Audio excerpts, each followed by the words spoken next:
சட்ட விழிப்புணர்வு மற்றும் அப்டேட்களுக்கு உடனே சப்ஸ்கிரைப் பண்ணுங்க மதீஸ் லீகல் லென்ஸ். இந்த வீடியோவை மறக்காம உங்க நண்பர்களுக்கு ஷேர் செய்யுங்க.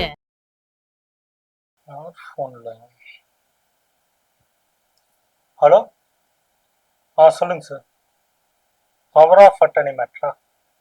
ஓகே சார், அவங்க கோர்ட்டில் இருப்பாங்க, வந்ததுக்கு அப்புறமேட்டா கேட்டு சொல்கிறேன் சார். ஓகே சார், நீங்கள் டீட்டெயில் அனுப்புங்க, நான் மேடம்கிட்ட கேட்டுட்டு அப்படியே இது பண்ணிடுறேன். ஓகேங்களா? Okay, thank you sir. இந்த பவர் ஆஃப் அட்டர்னி பற்றி கொஞ்சம் டவுட்ஸ் வந்துட்டு எனக்கும் இருக்குது, என் ஃப்ரெண்டு ஒருத்தர் நிறைய டவுட்ஸ் வந்து கேட்டிருந்தேன், அதை பற்றி கொஞ்சம் டீட்டெயிலாக பேசலாமா? கண்டிப்பா. ஓகே, ஏற்கனவே பவர் ஆஃப் அட்டர்னி பல டைப்ஸ் இருக்குன்னு சொல்லியிருந்தீங்க. நம்ம நாட்டுல என்னென்ன டைப் பவர் ஆஃப் அட்டர்னி வந்துட்டு நடைமுறையில இருக்குது? பவர் ஆஃப் அட்டர்னினா என்னன்னா, எக்ஸ் தன்னால செய்ய முடியாத ஒரு வேலைய அதை செஞ்சு முடிக்கிறதுக்காக பைய தானே செஞ்ச மாதிரி அப்பாயிண்ட் பண்ற ஒரு டீடுக்கு பேர் தான் வந்து பவர் ஆஃப் அட்டர்னின்னு சொல்லுவோம். இப்போ அந்த பவர் ஆஃப் அட்டர்னில அந்த எக்ஸ் தன்னோட எல்லா வேலையும் செய்யறதுக்காக நியமிக்க முடியாது. ஃபார் எக்ஸாம்பிள், தன்னோட ப்ராப்பர்ட்டியை பாத்துக்கிறதுக்கு, தான் இல்லைன்னா அந்த கடமைகளை செய்யறதுக்கு, அந்த மாதிரி விஷயங்களை ஹேண்டில் பண்றதுக்கு பவர் ஆஃப் அட்டர்னி கொடுக்க முடியும். பவர் ஆஃப் அட்டர்னில நிறைய வகை இருக்கு. General power of attorney, specific power of attorney, durable power of attorney, spring power of attorney, பிரசன்டேஷனுக்கு பவர் ஆஃப் அட்டர்னி, இந்த மாதிரி ஸ்பெஷல் பவர் ஆஃப் அட்டர்னி, இந்த மாதிரி நிறைய டைப்ஸ் இருக்கு. பட் ஒரு சிலது மட்டும்தான் நம்ம ரெகுலரா யூஸ் பண்றோம். அது வந்து என்னன்னா, general power of attorney, specific power of attorney, special power of attorney, இது மூணு மட்டும் தான் நம்ம ரெகுலரா யூஸ் பண்றோம். ஜெனரல் பவர் ஆஃப் அட்டர்னினா என்ன அப்படின்னா, நான் வந்து என்னால செய்ய முடியாத காரணத்துக்காக இன்னொருத்தர் அப்பாயிண்ட் பண்ணேன்னா, அவங்க நான் இல்லாதப்போ இல்ல என்னால முடியாதப்போ நான் என்ன விஷயத்துக்காக அவங்களை அப்பாயிண்ட் பண்ணணும் அதை ஃபுல்லா நிறைவேற்றுறதுக்காக அப்பாயிண்ட் பண்றதுக்கு பேரு general power of attorney. Specific power of attorney அப்படின்னா, என்கிட்ட இருக்கிற ஒரு சொத்தை விற்கிறதுக்காக நான் ஒருத்தர் அப்பாயிண்ட் பண்ணேன்னு வச்சுக்கோங்களேன், அவங்க அந்த ஏஜென்ட்டுக்கு என்னோட சொத்தை விற்கிறதுக்கு மட்டும்தான் அதிகாரம் இருக்கு. எனக்காக அந்த சொத்தை விற்கிறதுக்கு அவங்க ஆள் தேடலாம், எனக்கு ஏன் சார்பில் வந்து அவங்க அட்வான்ஸ் வாங்கலாம், ஆனா கையெழுத்து நான் தான் போடுவேன். இந்த மாதிரி ஸ்பெசிபிக் விஷயத்துக்காக இந்த விஷயத்த மட்டும்தான் நீங்க செய்யணும் அப்படின்னு நீங்க அப்பாயிண்ட் பண்ணீங்கன்னா அந்த பவர் ஆஃப் அட்டர்னிக்கு பேரு ஸ்பெசிபிக் பவர் ஆஃப் அட்டர்னி. அதுக்கப்புறம் ஸ்பெஷல் பவர் ஆஃப் அட்டர்னினா என்னன்னா, உங்க பேர்ல வந்து சொத்து இருக்கு, உங்களால எல்லா இடத்துக்கும் போக முடியாது, ஆனா உங்ககிட்ட ஃபுல் ரைட்ஸும் கையெழுத்து போடுற பவர் எதுவுமே நீங்க கொடுக்க மாட்டீங்க.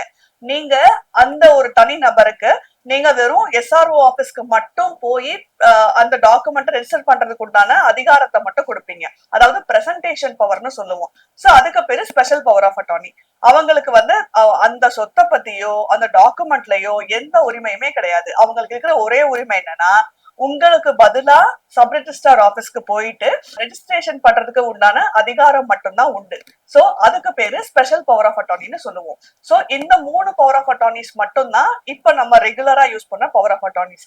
மத்தபடி இந்த டியூரபிள் பவர் ஆஃப் அட்டர்னி அப்படின்னா என்னன்னா, ஃபார் எக்ஸாம்பிள், யாருக்காவது ஏதாவது மெடிக்கல் இஷ்யூ ஏதாவது வரப்போகுது அப்படின்னா, அவங்களுக்கு ஃபார் எக்ஸாம்பிள் இப்ப டாக்டர் செக் பண்ணும் போது இப்ப எல்லாம் மெஜாரிட்டி வந்து ப்ரெடிக்ட் பண்ணிடுறாங்க இந்த குறிப்பிட்ட காலத்துக்குள்ள இந்த விஷயங்கள்லாம் நடக்கும் அப்படின்னு. சோ அந்த மாதிரி ஃபியூச்சர்ல நடக்கிற ஒரு விஷயத்துக்காக ஒருத்தர் அப்பாயிண்ட் பண்ணுவோம் இல்லையா, அந்த மாதிரி நீங்க எக்ஸிக்யூட் பண்ற பவர் ஆஃப் அட்டர்னிக்கு பேரு டியூரபிள் பவர் ஆஃப் அட்டர்னின்னு பேரு. பட் ஆனா இப்போ இந்த மாதிரி பவர் ஆஃப் அட்டர்னிஸ் நம்ம நிறைய எக்ஸிக்யூட் பண்றது இல்ல. அதே மாதிரி ஸ்பிரிங் பவர் ஆஃப் அட்டர்னினா என்னன்னா, ஒருவேளை மழை பெஞ்சதுன்னா இந்த பில்டிங்க சோ காலத்துக்குள்ள வித்து முடிச்சிடணும் அப்படிங்கிற மாதிரி ஒரு ஸ்பெசிபிக் கிளாஸ போட்டு ஒரு பவர் ஆஃப் அட்டர்னி நீங்க எக்ஸிக்யூட் பண்றீங்கன்னு வச்சுக்கோங்க. சோ மழை பெஞ்சா மட்டும்தான் அந்த பவர் ஆஃப் அட்டர்னி வந்து எக்ஸிக்யூட் பண்ண முடியும், அந்த பவர் ஆஃப் அட்டர்னி வந்து லைவ்ல வரும். பவர் மழை பெய்யலைன்னா அது வந்து குறிப்பிட்ட காலத்துக்குள்ள நீங்க மென்ஷன் பண்ணிருப்பீங்க, இந்த நாள்ல இருந்து இந்த நாளுக்குள்ள, இந்த மாசத்துல இந்த மாசத்துக்குள்ள இந்த விஷயம் நடந்தாதான் அப்படிங்கிற மாதிரி ஒரு ஸ்பெசிபிக் காரணத்தை குறிப்பிட்டு நீங்க பவர் ஆஃப் அட்டர்னி எக்ஸிக்யூட் பண்ணிருந்தீங்க அப்படின்னா அந்த ஸ்பெசிபிக் விஷயம் நடந்தா மட்டும்தான் அந்த பவர் ஆஃப் அட்டர்னி லைவ்ல வரும். ஒருவேளை அந்த வீடு மழை பெஞ்சு இடிஞ்சு விடாம நிலநடுக்கு வந்து இடிஞ்சு விழுந்திருந்தாக்கா? இதத்தான் சொன்னேன், எந்த காரணத்துக்காக அந்த பவர் ஆஃப் அட்டர்னி எக்ஸிக்யூட் பண்ணிருக்கோமோ அந்த காரணத்தை தவிர வேற எது நடந்தாலுமே அந்த பவர் ஆஃப் அட்டர்னி செல்லாது. சோ ஸ்பெசிபிக் ரீசன்காக பண்றது மட்டும்தான் ஸ்பிரிங் பவர் ஆஃப் அட்டர்னி. இப்போ நீங்க வெளிநாடு போறீங்க, இங்க இருக்கிறவங்க அசெட்ஸ் எல்லாம் பாத்துக்கணும் அப்படின்னா இப்போ நீங்க அதுக்காக பவர் ஆஃப் அட்டர்னி எக்ஸிக்யூட் உங்க குடும்பத்துல இருக்கிற யார் பேர்லயாவது பவர் ஆஃப் அட்டர்னி எக்ஸிக்யூட் பண்ணிட்டு போவீங்க. இல்ல நீங்க வெளிநாட்டுல இருக்கீங்க, வெளிநாட்டுல இருக்க நீங்க இங்க ஏதாவது விஷயம் செய்யணும் அப்படின்னா நீங்க அங்க இருந்து ஒரு பவர் ஆஃப் அட்டார்னி எக்ஸிக்யூட் பண்ணி அந்த எம்பசில வந்து நீங்க சீல் வாங்கிட்டு அங்க இருந்து இங்க வரும். இங்க வந்ததுக்கு அப்புறம் மறுபடியும் அந்த பவர் ஆஃப் அட்டார்னி ரெஜிஸ்டர் பண்ணதுக்கு அப்புறம் தான் அந்த பவர் ஆஃப் அட்டார்னி வந்து எக்ஸிகியூஷன்ல வரும். சோ இது வந்து என்ஆர்ஐ பவர் ஆஃப் அட்டார்னின்னு சொல்லுவோம். பட் இதுல நிறைய ப்ராசஸ் இன்வால்வ் ஆயிருக்கு. சோ இந்த மாதிரி நிறைய types of power of attorneys இருக்கு.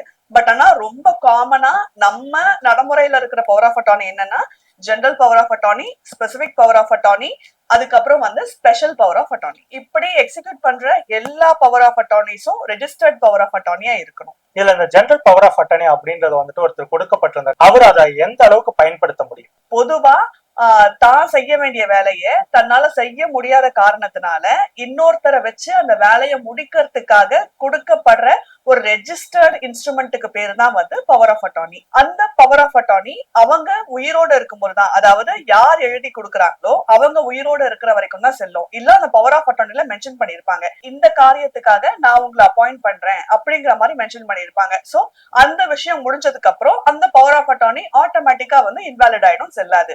பவர் ஆஃப் அட்டார்னி எழுதி கொடுக்கறவங்க, பவர் ஆஃப் அட்டார்னி வாங்குறவங்க ரெண்டு பேருமே அந்த செயலுக்கு பொறுப்பாவீங்க. நாளைக்கு ஏதாவது ஒரு பிரச்சனைனா ரெண்டு பேருமே தான் அதுக்கு பொறுப்பேத்துக்கணும். பவர் ஏஜென்ட்னு சொல்லுவோம் இல்லையா, யார் எழுதி வாங்கிக்கிறாங்களோ அவங்க வந்து தான் என்ன பண்றோம் அப்படிங்கிற ஒரு ப்ராப்பர் அக்கௌண்ட்ஸ் மெயின்டைன் பண்ணணும். அதை வந்து பிரின்சிபல், அதாவது யார் எழுதி கொடுக்குறாங்களோ அவங்களுக்கு கொடுக்கணும். அந்த பவர் ஆஃப் அட்டார்னி ஒரு ரெஜிஸ்டர்ட் இன்ஸ்ட்ருமெண்டா இருந்தா மட்டும்தான், எஸ்ஆர்ஓ ஆபீஸ்க்கு போயிட்டு நீங்க ரெஜிஸ்டர் பண்ணா மட்டும்தான் வேலிட். சும்மா ஒரு பேப்பர்ல எழுதிட்டு என்ன பண்ணாலுமே வந்து அது செல்லாது. சரி, அப்ப அந்த ஜெனரல் பவர் ஆஃப் அட்டார்னிக்கு லிமிட்னு ஏதாவது இருக்குதா? ஒரு பவர் ஆஃப் அட்டார்னி நீங்க எக்ஸிக்யூட் பண்ணும்போதே இந்த விஷயத்துக்காகத்தான் நான் இவங்களை நியமிக்கிறேன் அப்படிங்கற கிளாசஸ் எல்லாம் நீங்க தெளிவா வந்து அந்த பவர் ஆஃப் அட்டார்னில போட்டிருப்பீங்க. அந்த விஷயங்கள் முடிஞ்சதுக்கு அப்புறம் அந்த பவர் ஆஃப் அட்டார்னி ஆட்டோமேட்டிக்கா இன்வாலிட் ஆயிடும். நான் இப்பதான் சொன்னேன். அதே மாதிரி உங்களுக்கு என்ன பவர் கொடுத்திருக்காங்களோ, என்ன விஷயம் செய்யறதுக்கு உங்களை வந்து ஏஜென்ட், பிரின்சிபல் யாருன்னா, நான் உங்களுக்கு பவர் ஆஃப் அட்டார்னி எழுதி கொடுக்குறேன்னா நான் வந்து பிரின்சிபல், உங்க பேர்ல எழுதி கொடுக்குறேன் அப்படின்னா நீங்க வந்து ஏஜென்ட். சோ பிரின்சிபல் யாருக்கு என்ன பவர் கொடுத்திருக்காங்களோ அந்த ஏஜென்ட்டுக்கு அதை செய்யறதுக்கு மட்டும்தான் அத்தாரிட்டி இருக்கு, அது மட்டும்தான் அவங்களால செய்ய முடியும். அதை தாண்டி எந்த ஸ்கோப்பும் அவங்களால பண்ண முடியாது. ஃபார் எக்ஸாம்பிள், இப்போ இந்த வீட்டுக்கு நான் வாடகை வாங்கறதுக்காக உங்களை ஏஜென்ட்டா அப்பாயிண்ட் பண்றேன்னு வச்சுக்கோங்களேன். நாளைக்கு உங்களால இந்த வீட்டுக்கு வாடகை மட்டும்தான் வாங்க முடியும். நாளைக்கு ஏதாவது இந்த சொத்தை பத்தி யாராவது என்கொயரி கேட்க வந்தாங்களோ, இல்ல ஏதாவது இஷ்யூ ஆச்சுனாலோ, ஏதாவது பெயிண்ட் அடிக்கணும்னாலோ, வேற ஏதாவது ரெண்டல் அக்ரிமெண்ட் என்டர் பண்ணணும்னாலோ நீங்க வந்து அந்த பிரின்சிபல் நீங்க என்னைக்கிட்டு தான் வரணும். நான் கையெழுத்து போடாம, நான் கன்சர்ன் கொடுக்காம, நான் செய்யாம எதுவுமே செல்லாது. இந்த மாதிரி எந்த பவர் ஆஃப் அட்டார்னில எந்த காரணத்துக்காக உங்களை அப்பாயிண்ட் பண்ணிருக்காங்களோ அதை மட்டும்தான் செய்யறதுக்கு உங்களுக்கு ரைட்ஸ் இருக்கு.